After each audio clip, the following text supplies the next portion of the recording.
واحلل عقدة من لساني يفقهوا قولي. الحمد لله الذي فضل بني آدم بالعلم والعمل على جميع العالم. الصلاة والسلام على محمد سيد العرب والعجم وعلى آله وأصحابه جنابيع العلوم والحكم. أما بعد فأعوذ بالله السميع العليم من الشيطان اللعين الرجيم. بسم الله الرحمن الرحيم. إنا نحن نزلنا الذكر وإنا له لحافظون. آمنت بالله صدق الله العظيم. قال الله تبارك وتعالى في شان حبيبه إن الله وملائكته يصلون على النبي يا أيها الذين آمنوا صلوا عليه وسلموا تسليما. روز قیامت قابل دید اور قابل داد ہوں گے. دید کہتے ہیں کسی کو محبت کی نگاہ سے دیکھنا، اور داد کہتے ہیں کسی کو اپریشیٹ کرنا، کسی کو تھپکی دینا، شاباش دینا. روز قیامت قابل دید اور قابل داد ہوں گے. پردے دنیا میں آقا صلی اللہ علیہ وآلہ وسلم کی جو نات ہوں گے، اپنا تو بس یہ عقیدہ اور عظمت درود شریف پڑھنے والے جنت میں آقا کے ساتھ ہوں گے. کوئی زبان خاموش نہ رہے، مدد سے پڑھیں الصلاۃ والسلام علیکم یا رسول اللہ. الصلاۃ والسلام علیکم یا حبیب اللہ. الصلاۃ والسلام علیکم یا رحمۃ للعالمین. الحاوی للفتاوی للسیوطی. حضرت امام جلال الدین سیوطی لکھتے ہیں، پیروں کے پیر حضرت مولا علی مشکل کشا خلیفہ چہارم رضی اللہ تعالیٰ عنہ سے روایت ہے. آپ فرماتے ہیں کہ اللہ جل مجدہ الکریم نے جنت میں ایک ایسا درخت پیدا فرمایا ہے کہ جس کا پھل سیب سے بڑا، انار سے چھوٹا، مکھن سے نرم، شہد سے میٹھا اور مشک سے بھی زیادہ خوشبودار ہے. اس درخت کی شاخیں تر موتیوں کی، تنے سونے کے اور پتے زبرجد کے ہیں. اتنا قیمتی درخت. آگے فرمایا لا یأکل منها الا من اکثر من الصلاۃ علی محمد. فرمایا اس درخت کا پھل فقط وہی شخص کھا سکے گا کہ جو تاجدار مدینہ کی ذات پر کثرت سے درود پاک پڑھے گا. تو ایک مرتبہ پھر گونج پڑ جائے الصلاۃ والسلام علیکم. آخر تک آواز آنی چاہیے الصلاۃ والسلام علیکم.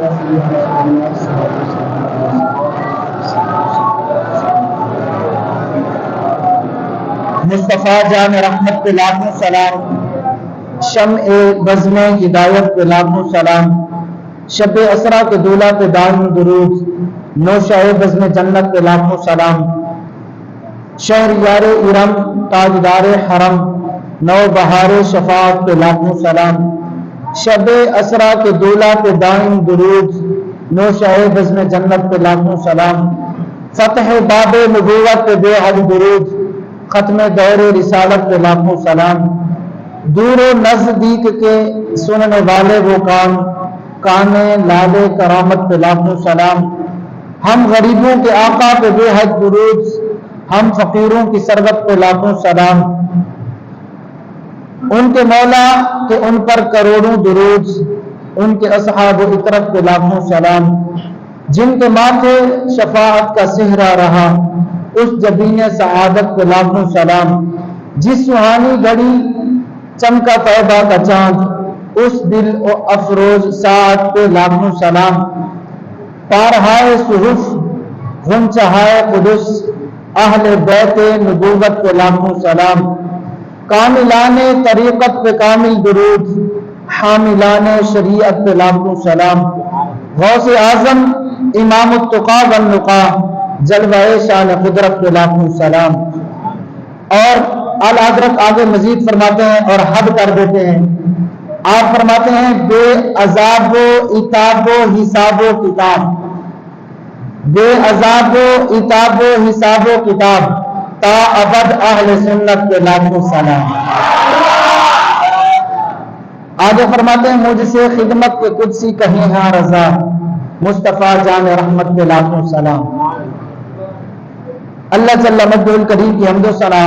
اور سرکار مدینہ انیس بے کساں چارہ ساز درد مندہ، ہم غریبوں کے غم گسار، ہم فقیروں کے سرور، مصطفیٰ جان رحمت، شمع بزم ہدایت، شب اسرا کے دولہ، نوشہ بزم جنت، دانائے سبل، مولا گل، ختم الرسل، خسرو خوباں، سیاہ لا مکان، وجہ کن فکاں، در اللہ المکنون، سر اللہ المخزون، عالم ما کانا وما یکون، آب و کلے انبیاء، جان و دل اسفیاء، حضور رحمت تام، خلاصہ کائنات، فخر موجودات، حضور نیر اعظم، قائد اعظم، رہبر اعظم، احمد مجتبی جناب محمد مصطفیٰ صلی اللہ تعالی علیہ وآلہ وسلم کی بارگاہ اقدس میں درود و سلام کا نذرانہ عرض کرنے کے بعد میرے نہایت ہی واجب الاحترام بالعموم شرکائے محفل اور بالخصوص ہماری اس محفل کے اور ہماری اس مسجد کی انتظامیہ، خصوصاً افضال صاحب اور وزیر خان صاحب، فاروق صاحب اور اعجاز صاحب، دل تو کر رہا ہے جنہوں نے تراویح پڑھی تھی سبھی کا نام لوں، لیکن مجھے آپ لوگوں کے نام نہیں آتے، تو پھر اس پر میں یہ کہوں گا کہ یہ کوئی بزم میں نہیں ہے، یہ بزم میں نہیں ہے، کوئی جام جم نہیں، یہاں کوئی کسی سے کم نہیں۔ تذکیر ماہ کی شریعت آفتاب کروں، حضور میں کس کو ترک کروں اور کس کا انتخاب کروں، یہاں سبھی سلوٹ کے لائق ہیں۔ اور خصوصاً ہماری اس مسجد کے اس محفل کے دولہ میری مراد سیدی و سندی، مولائی و ملجائی، مرشدی، روحی و قلبی و جسدی، اور نہایت ہی مشفق میری مراد حضرت علامہ مولانا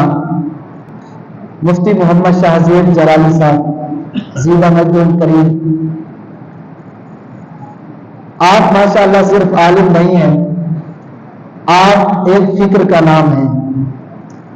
یقین جانے میں یہ کوئی خوشامد نہیں کر رہا اور نہ ہی مجھے خوشامد کرنا آتی ہے،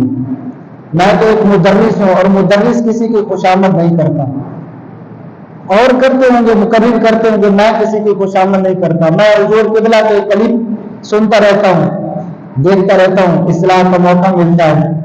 تو اس لیے میں عرض کر رہا ہوں آپ ایک فکر کا نام ہے، آپ ایک نظریے کا نام ہے۔ دلی دعا ہے کہ اللہ رب العزت آپ کو اسی طرح دین متین کی خدمت کرنے کی توفیق عظیم عطا فرمائے۔ اللہ عز و جل ہم سب کو دین متین کی خدمت کے لیے چن لے۔ ارادہ تو یہ تھا کہ اعلیٰ حضرت کے بارے میں آپ کو کچھ بتاتے، لیکن حضور سیدی نے جب فلیکس سینڈ کی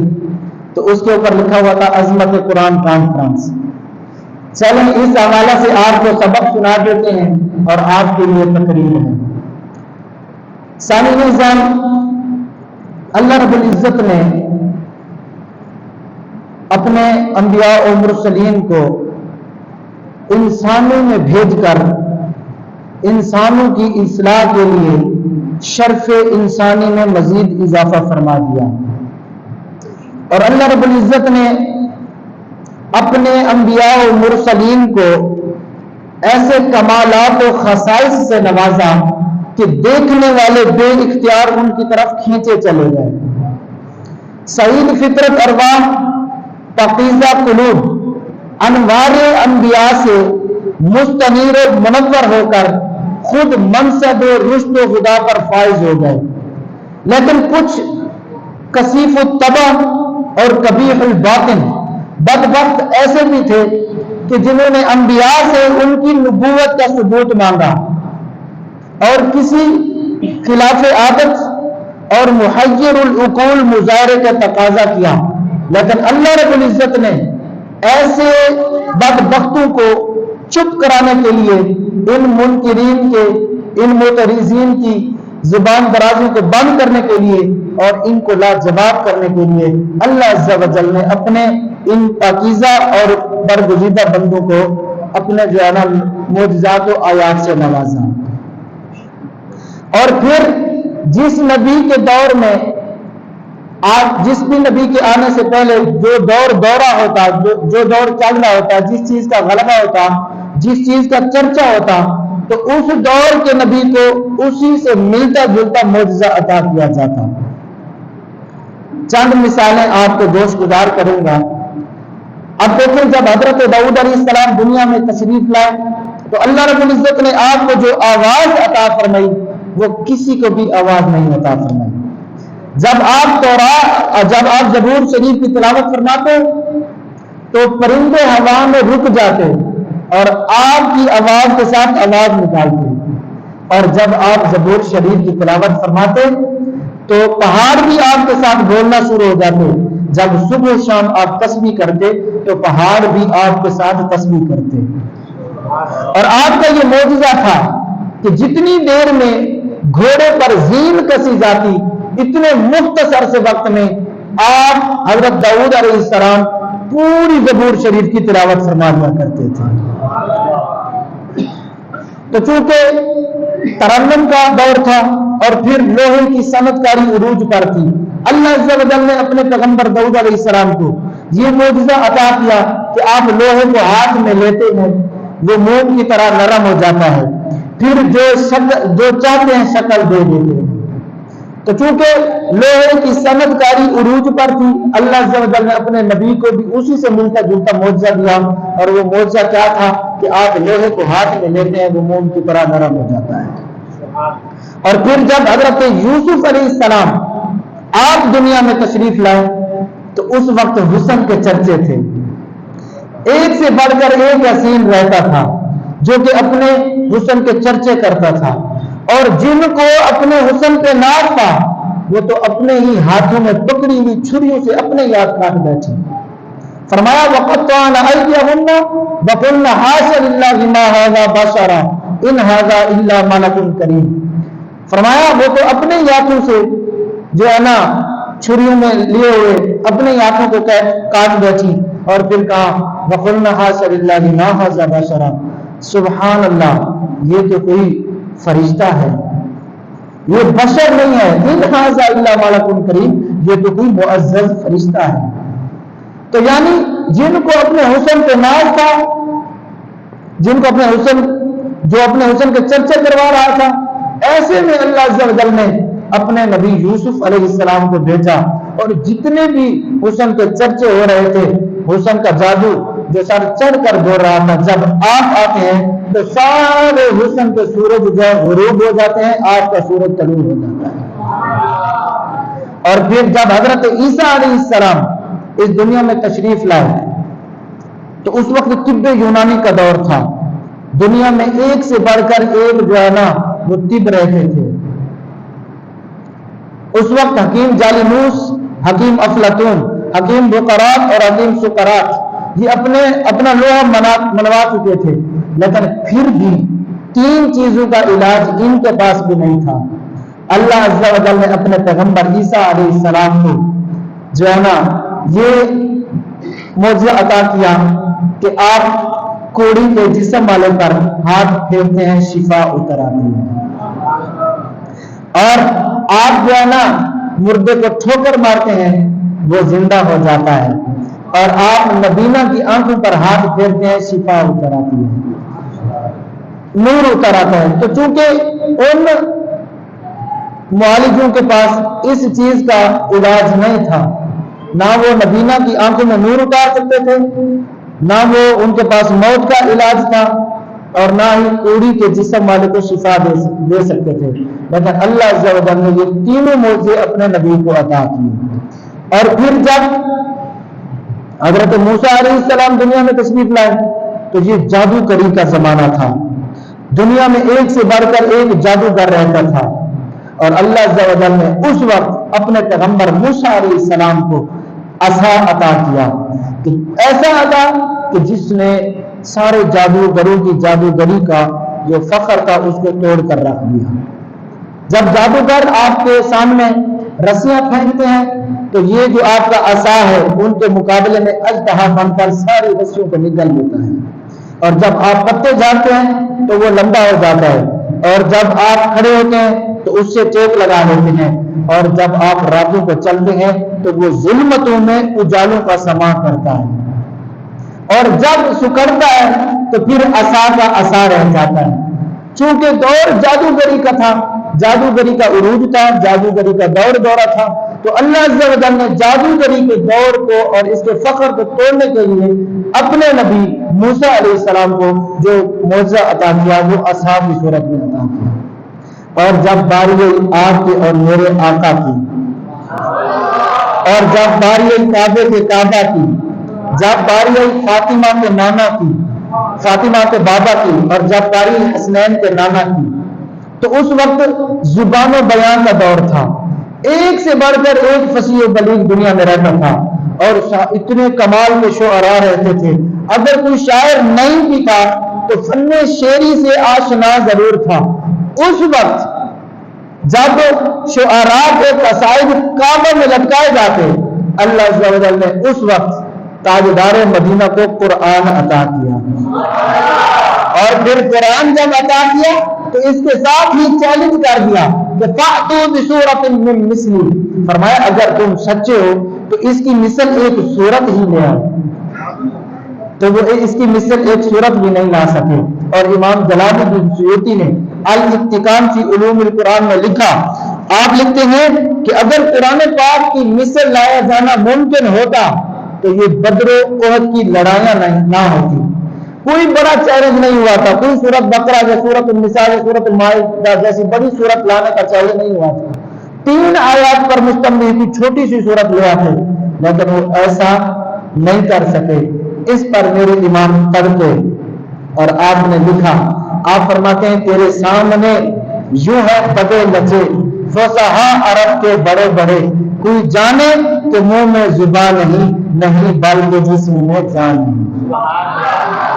تو نبی کریم صلی اللہ تعالی علیہ وسلم کے 2 معجزے کمال کے ہیں، ایک معجزہ جب بیان زبان کا دور تھا، فصاحت و بلاغت کا عروج تھا، اس وقت آپ کو قرآن عطا کیا گیا، اور پھر قرآن کی مثل آج تک 1400 سال پہلے جو چیلنج ہوا تھا آج تک وہ چیلنج اسی شکل میں موجود ہے۔ اور دوسرا دور آپ کا وہ ہے جب سائنس نے ترقی کرنی تھی، لوگوں نے سائنسی ارتقاء دیکھنا تھا، ٹیکنالوجی کے ذریعے لوگوں نے چاند پر پہنچنے کی باتیں کرنی تھی، اس وقت اللہ رب العزت نے اپنے محبوب کو معجزہ معراج عطا کیا اور کہا کہ لوگ جو ہے نا چاند پر پہنچنے کی باتیں کریں گے، تو محبوب کو وہاں لے گئے جہاں پہنچنا تو دور کی بات، لوگوں کا وہم و گمان بھی نہیں جا سکتا۔ اور پھر جب آپ معراج پر گئے اور لا مقام پر پہنچے تو اعلی حضرت نے اس کی ترجمانی کی، اگر آپ کا مزاج ہو تو وہ سنا دوں۔ اعلی حضرت فرماتے ہیں جب حضور معراج پر پہنچے گویا کہ ادھر سے آواز آئی، کیا بڑھ اے محمد کریم و احمد، قریب آ سرور ممجد، نثار جاؤں، یہ کیا ندا تھی، یہ کیا سما تھا، یہ کیا مزے تھے۔ بڑھ اے محمد کریم و احمد، قریب آ سرور ممجد، نثار جاؤں، یہ کیا ندا تھی، یہ کیا سما تھا، یہ کیا مزے تھے۔ تبارک اللہ غشان تیری، تجھی کو زیبا ہے بے نیازی، کہیں تو وہ جوش لن ترانی، کہیں تقاضے مثال میں تھے۔ پھر فرمایا خراب سے کہہ دو کہ سر جھکا لے، خراب کہتے ہیں عقل کو، خراب سے کہہ دو، خراب سے کہہ دو کہ سر جھکا لے، گما سے گزرے گما سے گزرنے والے جہاں خود پڑے ہیں جہت کو لالے، کوئی کیا بتائے کدھر گئے تھے۔ وہی ہے اول، وہی ہے آخر، وہی ہے ظاہر، وہی ہے باطن، اسی کے جلوے، اسی سے ملنے، اسی سے اس کی طرف گئے تھے۔ کمان امکان کے جھوٹے نقطوں، تم اول و آخر کے پھیرنے ہو، محیط کی چال سے تو پوچھو کدھر سے آئے کدھر گئے تھے۔ تو اللہ رب العزت نے آپ کو دوسرا جو معجزہ عطا کیا وہ معجزہ معراج ہے۔ تو قرآن پاک پر چند باتیں آپ کو گوش گزار کروں گا۔ قرآن پاک یہ وہ واحد آسمانی کتاب ہے کہ جو تاجدار مدینے کے دل اقدس پر تو اتری ہی ہے، لیکن اس امت کا 6 سال کا بچہ بھی یہ دعویٰ کر دیتا ہے کہ میرے سینے میں بھی قرآن موجود ہے۔ دیگر جو کتب تھی، تورات لے لیں، زبور لے لیں، انجیل لے لیں، وہ انبیاء کو یاد تھی، امتوں کو یاد نہیں تھی، لیکن یہ امت محمدیہ کا خاصہ ہے اور تاجدار مدینہ کا کرم ہے کہ وہاں صرف بکس کتابیں انبیاء کو یاد تھی، جہاں قرآن پاک تاجدار مدینہ کے دل اقدس پر محفوظ تو ہے، لیکن 6 سال کے بچے کے سینے میں بھی یہ قرآن محفوظ ہے۔ لیکن اب یاد رکھیں، جب دشمنان قرآن کی عظمت کو نہیں مانے، سٹیٹس اور سٹینڈرڈ کو سمجھ نہیں سکے، اس کی مثل ایک صورت بھی کیا ایک آیت بھی نہیں لا سکے، تو انہوں نے کیا کیا؟ جب اس چیلنج پر پورا نہیں اتر سکے تو انہوں نے دن بدن قرآن پاک کی گستاخیاں شروع کر دی، قرآن پاک کی گستاخیاں شروع کر دی۔ اب دیکھیں، یہ قرآن پاک کی یہ جو گستاخیاں ہو رہی ہیں یہ اب سے نہیں ہو رہی، یہ پہلے بھی تھی۔ ایک بدبخت گزرا ہے ہلاکو خان، آپ سب نے یہ تقریباً سنا ہوگا، نام تو سنا ہوگا، ہلاکو خان۔ اس نے جب مسلمانوں کے مرکز بغداد شریف پر حملہ کیا تو حملہ کرنے کے بعد اس وقت جو بغداد میں جتنے بھی مکتبے تھے، کتابوں کے گھر تھے، انہوں نے وہاں سے اس نے قرآن پاک لیے اور سارے قرآن پاکوں کو لے کر معاذ اللہ ثم معاذ اللہ ساروں کو جلا دیا، آگ لگا دی، اور پھر یوں اپنی بدبختی کو جو ہے نا واضح کرنے لگا اور دکھانے لگا کہ کہاں ہے وہ جو کہتے تھے کہ یہ قرآن پاک بھی سچا ہے اور اس کو نازل اللہ پاک نے کیا ہے اور اللہ ہی اس کا محافظ ہے۔ آج کہاں ہے حفاظت کرنے والے؟ آج میں نے معاذ اللہ قرآن پاک کو جلا دیا ہے، آج کے بعد دنیا میں کوئی قرآن باقی نہیں بچے گا۔ لیکن ایسے میں 6 سال کا ایک بچہ اٹھتا ہے تو وہ اس ہلاکو خان کے سامنے تلاوت قرآن شروع کر دیتا ہے اور چیلنج کرتا ہے کہ اے ہلاکو خان، تو کیا کہتا ہے کہ میں نے قرآن پاک کو جلا کر، جتنے بھی قرآن ہیں ان کو جلا کر آج میں نے قرآن پاک ختم کر دیے، تو تو یہ بتا، میں تیرے سامنے 6 سال کا بچہ ہوں اور قرآن پاک میرے سینے میں موجود ہے۔ اسی طرح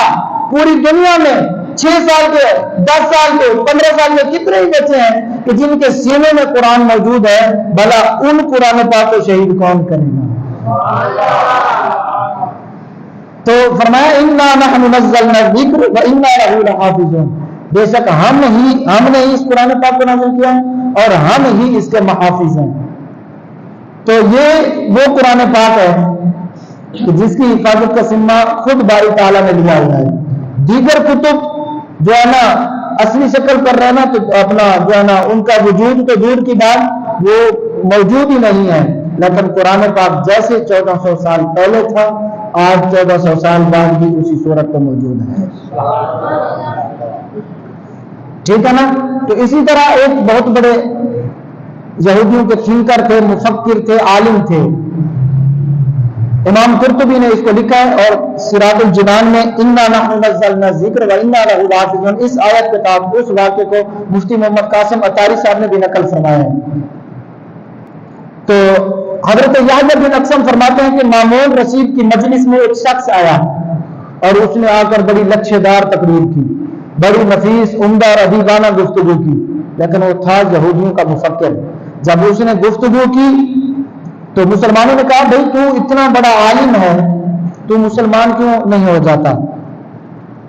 تو وہ مسلمان نہیں ہوا، چلا گیا۔ سال کے بعد جب وہ لوٹ کر آیا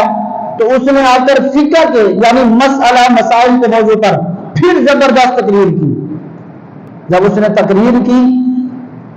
تو اب وہ مسلمان ہو چکا تھا. پوچھا بھی مسلمان کیسے ہوئے؟ کہا جب سال پہلے میں یہاں سے گیا تھا, میں نے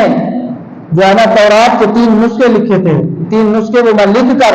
یہودیوں کے معبد میں گیا اور میں نے وہاں جا کر یہودیوں کے علماء کو دی اور میں نے کہا یہ 3 نسخے میں نے لکھے ہیں, ان کو چیک کریں. تو میں چونکہ یہودیوں کا عالم تھا, مفکر تھا, تھنکر تھا, انہوں نے مجھ پر اعتبار کیا اور آنکھیں بند کر کے انہوں نے مجھ سے وہ 3 نسخے لے لیے. اور اسی طرح پھر میں نے انجیل کے 3 نسخے لکھے. انجیل کے 3 نسخے لکھ کر میں عیسائیوں کے گرجا گھر میں گیا, ادھر جا کر عیسائیوں کے بڑے جو عالم تھے ان کو دیے, انہوں نے بھی مجھ سے وہ لیے. لیکن جب میں نے قرآن پاک کے 3 نسخے لکھے نا تو وہ 3 نسخے میں سنی اور اہل سنت کے اور مسلمان علماء کے پاس لے کر گیا تو انہوں نے کہا حضرت ذرا رکیے, 3 نسخے تو لکھ لیے ہیں, اب ہمیں ان کی جانچ پڑتال بھی کرنے دیں. تو ان علماء نے جب لیا تو پھر کیا کیا, ان کو دیکھا تو اس نے بھی کمی زیادتی کر دی تھی. پھر ان علماء نے اس کو واپس کر دیا, کہا یہ ہمارا قرآن پاک نہیں ہے, ہمارا قرآن پاک تو وہ ہے جو ہر قسم کی غلطی سے پاک ہے. پھر مسلمانوں نے وہ اس کے واپس کر دیے, کہتے ہیں بس میں اسی بات سے متاثر ہوا اور اسی بات سے متاثر ہو کر اس نے اسلام قبول کر دیا. اب ان 2 واقعوں سے ایک بات ملتی ہے, وہ کیا ہے کہ جب غیر مسلم نان مسلمز کو قرآن پاک اتنا متاثر کر سکتا ہے تو بھائی تو اور میں تو مسلمان ہوں, تجھے اور مجھے قرآن پاک ہمارے اندر کیوں اثر نہیں کرتا؟ ہمارے بزرگوں نے قرآن پاک پڑھا اور جب ان کے جنازے نکلے تو ان کی مردہ لاشیں لوگوں کو ایمان دیتی ہیں, ہمارے زندہ لاشیں لوگوں کو ایمان کیوں نہیں دیتی؟ قرآن پاک ہم پڑھتے ہیں, جبکہ قرآن پاک پڑھنے سے گناہ دور ہوتے ہیں, گناہ معاف ہوتے ہیں, بندے کا نیکیوں میں دل لگتا ہے. لیکن عجیب بات ہے, ہم قرآن پاک بھی پڑھتے ہیں, چوری بھی کرتے ہیں, قرآن پاک پڑھتے ہیں, نمازیں بھی چھوڑتے ہیں, قرآن پاک پڑھتے ہیں, ڈاکہ زنی بھی کرتے ہیں, قرآن پاک جو ہے نا پڑھتے ہیں, اس کے ساتھ ساتھ لوگوں کے جو ہے نا دل بھی دکھاتے ہیں, بد اخلاقیاں بھی کرتے ہیں. تو اس کی وجہ کیا ہے؟ آج قرآن ہم پر اثر کیوں نہیں کرتا؟ اس کی وجہ پتہ کیا ہے؟ اس کی ایک ہی وجہ ہے, اور وہ وجہ یہ ہے کہ حضور ہم نے اس قرآن کو فقط تیسرے, تیجے, 7ویں اور سالانہ ختم کے لیے رکھ لیا ہے. اور اس قرآن پاک کو ہم اس وقت پڑھتے ہیں جب ہمارے بزرگ کی روح اٹکی ہوئی ہو اور ہم پڑھتے ہیں کہ یار پڑھیں گے تو اس کی روح آسانی سے پرواز کر جائے گی. تو پھر اگر قرآن پاک کو پانی پر پڑھ کر دم کر کے کسی کو پلا دیا جائے تو شفا ملتی ہے, اس چیز کا بھی انکار نہیں ہے. لیکن کیا قرآن اس چیز کے لیے اترا تھا کہ قرآن 20 سال الماری میں پڑا رہے اور 20 سال کے بعد گھر میں جب کوئی فوت بھی ہو تو اس وقت ہم اٹھا لیتے ہیں, کیوں جی آج ہی ابا جی فوت ہو گئے, آج نانا جی دادا جی فوت ہو گئے. تو ہم نے قرآن پاک کو اس لیے رکھا ہوا ہے کہ اس کو جو ہے نا پلخانی شریف پہ پڑھیں گے, ساتوں پہ پڑھیں گے, چالیسویں پہ پڑھیں گے, عرس پہ پڑھیں گے اور اس کو سالانہ ختم اور برسی پر پڑھیں گے. جبکہ اگر ہم قرآن پاک کو صحیح سمجھ کر پڑھتے, جیسا کہ قرآن پاک کہتا ہے افلا یتدبرون القرآن ام علی قلوب اقفالها, کیا تم قرآن پاک میں تدبر نہیں کرتے, غور و فکر نہیں کرتے, یا کہ تمہارے دلوں پر زنگ چڑھ گیا ہے؟ بس آخری بات, تو یہ قرآن پاک جو ہے نا اس نے بڑے بڑوں کی شکل کو بدلا ہے. ایک بہت بڑے ڈاکو تھے حضرت فضیل بن ایاس, جب انہوں نے توبہ نہیں کی تھی وہ بہت بڑے ڈاکو تھے, ان سے بڑے بڑے ڈاکو بھی ڈرتے تھے. ان کو ایک لڑکی سے, ایک عورت سے عشق ہو گیا. جب عشق ہوا نا تو اس نے دل میں یہ ٹھان لی کہ آج تو اس کے گھر جاؤں گا ہی جاؤں گا, آج اس کے ساتھ یہ کروں گا ہی کروں گا. اب کیا ہوا، یہ دیوار پر چڑھنے ہی لگے تھے کہ ادھر سے آواز آئی، الم یأن للذین آمنوا ان تخشع قلوبهم لذکر اللہ وما نزل من الحق، کہ کیا مسلمانوں پر وہ وقت نہیں آیا کہ جب یہ اللہ پاک کے خوف سے ڈر جائے، اور وہ جو اس نے حق اتارا ہے یہ کب اس کی طرف آئیں گے۔ جب انہوں نے دیوار پر چڑھ کر ابھی چڑھے تھے یہ آیت سنی تو دل کی دنیا بدل گئی، فوراً برجستہ بولے ہاں کیوں نہیں، کیوں نہیں، اب جو ہے نا ہمارے دل اللہ پاک سے ڈر گئے ہیں، ہم اس حق کی طرف یعنی قرآن پاک کی طرف آئیں گے۔ اسی رات آپ جب چلنے لگے تھے کہ ڈر گئے، واپس آئے، اور جب واپس آئے تو ڈرے ہوئے ہیں، توبہ کی، اور جب توبہ کی تو ایک کھنڈر گھر میں گئے، وہ سیدھا گھر تھا، ادھر گئے تو ادھر کچھ لوگوں نے جو تاجر تھے انہوں نے پڑاؤ کیا ہوا تھا، وہ ادھر ٹھہرے ہوئے تھے، تو ایک ان میں سے باز کہنے لگے یار ایسا کرتے ہیں، چلتے ہیں، قافلہ روانہ کرتے ہیں، تو کچھ یعنی باز کہنے لگے نہیں یار تم نے نہیں سنا کہ فضیل بن عیاض اسی علاقے میں رہتا ہے اور بہت بڑا ڈاکو ہے، اس کو پتہ چل گیا نا تو اس نے ہمیں بھی مار دینا ہے اور ہمارا مال بھی ضبط کر لینا ہے۔ تو یہ دوسری کمرے میں بیٹھے سن رہے تھے اور رو رہے تھے کہ یا باری تعالیٰ میں اتنا گندا ہو چکا ہوں کہ تیری مخلوق بھی اب مجھ سے ڈرتی ہے۔ بس اسی وقت دل کی دنیا بدلی۔ اور یہ یاد رکھیں، امریکہ ہے یا فرانس ہے یا روس ہے، جو بھی ہے، ان کو ترقی کرنے کے لیے آگے دیکھنا ہوگا، لیکن اے مسلمان تجھے ترقی کرنے کے لیے پیچھے دیکھنا ہوگا کہ ہمارے اسلاف نے کیا کیا ہے۔ جب امام محمد کا جنازہ نکلتا ہے، ایک کافر جنازے کو کندھا دینے کے لیے آگے ہوتا ہے، ایک عیسائی ابھی اپنا جو ہے نا چار پائی کو چھوا ہی نہیں تھا کہ پہلے پڑھنا شروع ہو جاتا ہے لا الہ الا اللہ محمد رسول اللہ۔ تو کیا یہ ہمارے بزرگ نہیں تھے، ہمارے سلف و صالحین نہیں تھے؟ تو ہمیں جو ہے نا قرآن پاک کو پڑھنا ہوگا، قرآن پاک کے ساتھ لو لگانا ہوگا، ورنہ تو لوگ جاتے ہیں نجومیوں کے پاس فال نکالنے کہ ہمیں بتائیں جی ہمارے ساتھ کل کیا ہونے والا ہے، پیشین گوئی کر دیں۔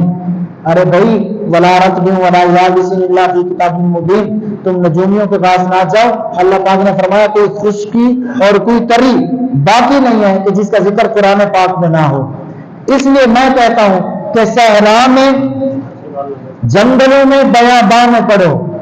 صحرا میں، جنگلوں میں، بیاباں میں پڑھو، مینار گر پڑے تو میدان میں پڑھو۔ ارے یہ بے خبر نجومی تمہیں کیا بتائیں گے کل ہونے والا کیا ہے، قرآن میں پڑھو۔ تو یہ قرآن ہے جو دل کے جو ہے نا میل دور کرے گا۔ آج حضور ہمارے لیے دعا فرمائے، گھر میں برکت نہیں ہے، حضور کرم فرمائے، حضور آپ 5 وقت نمازیں پڑھتے ہیں، آپ ہمارے امام ہیں، ماشاءاللہ آپ کی جلوت اور خلوت یعنی رات اور دن ایک طرح ہے، ظاہر باطن آپ کا ایک ہے، ہمارے لیے دعا فرمائیں۔ گھر میں بے برکتی ہے، نور نہیں ہے، ارے تجھے نہیں پتا دل کو ملتا ہے کیا سرور، قرآن پڑھ کے دیکھ، شیطان ہوتا ہے کیسے دور، قرآن پڑھ کے دیکھو۔ ارے اپنے گھروں میں اندھیروں کی شکایت کرنے والوں، ہوتا ہے کیسے نور، قرآن پڑھ کے دیکھو۔ تو یہ قرآن ہی ہے جو ہمیں نجات دلائے گا اور ہمیں کامیابی کی طرف لے جائے گا۔ تو آج انشاءاللہ تحریہ کرتے ہیں، جیسے یہ 11 مہینے ہم نے قرآن پاک پڑھا ہے، سنا ہے، انشاءاللہ جیسے اس مہینہ میں پڑھا ہے، انشاءاللہ آئندہ 11 مہینے میں بھی اسی طرح پڑھیں گے، انشاءاللہ نمازیں بھی پڑھیں گے، انشاءاللہ مسجد کو آباد رکھیں گے، انشاءاللہ قرآن پاک پڑھیں گے اور اچھا پڑھیں گے۔